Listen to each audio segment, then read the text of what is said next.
got so much fucking design on right now. Bring it down, bring it down, make it come out. I got 3 old guys, I'm the block with it right now. Bitches on my line, and you know. Halo, assalamualaikum warahmatullahi wabarakatuh. Perkenalkan, nama saya Sonya Laras dengan NIM 230417056, Program Studi Komunikasi dan Penyiaran Islam Universitas Muhammadiyah Bandung. Di sini saya akan menjelaskan tentang dakwah perkembangan di Asia Selatan dari masa klasik, pertengahan, hingga modern kontemporer. Perkembangan dakwah Islam di Asia Selatan memiliki sejarah yang panjang dan kompleks. Pada masa klasik, masa pertengahan, masa modern hingga masa kontemporer. Pada masa klasik dari abad ke-8 hingga 15. 1. Penyebaran awal, abad ke-8 hingga 10.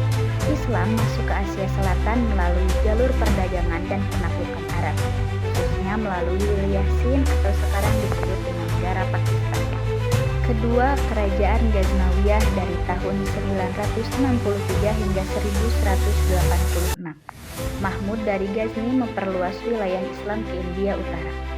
Ketiga, Kerajaan Delhi dari tahun 1206 hingga 1526. Dinasti Mamluk dan Khalji memperkuat dakwah Islam di India. Terakhir ada Sufisme, yang dimana ulama Sufi seperti Khwaja Muainuddin Chisti dan Nizamuddin Aulia berperan penting dalam menyebarkan Islam melalui tasawuf. Selanjutnya dari masa pertengahan, dari abad ke-15 hingga 18. 1. Kerajaan Mughal dari tahun 1526 hingga 1857. Kaisar Akbar dan Aurangzeb memperluas wilayah Islam di India. Kedua, penyebaran Islam di pedalaman. Dakwah Islam menyebar ke pedalaman India, terutama melalui aktivitas sufi. Ketiga, peran ulama. Ulama seperti Syekh Ahmad Syirhindi dan Syekh Waliullah Dehlawi berkontribusi pada perkembangan dakwah Islam. Pada masa modern dari abad ke-19 hingga 20. 1. Gerakan reformasi. Gerakan seperti Deoban dan Aligarh berusaha memurnikan ajaran Islam dan meningkatkan pendidikan. Kedua, kemerdekaan India dan Pakistan.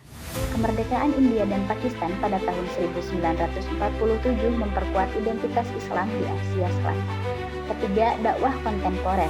Gerakan dakwah modern seperti Tablighi Jamaat dan Jamaat Islami berperan penting dalam menyebarkan Islam. Yang terakhir ada masa kontemporer dari abad ke-20 hingga 21. 1. Globalisasi dan modernisasi. Dakwah Islam di Asia Selatan dipengaruhi oleh globalisasi dan modernisasi. 2. Gerakan Islam liberal.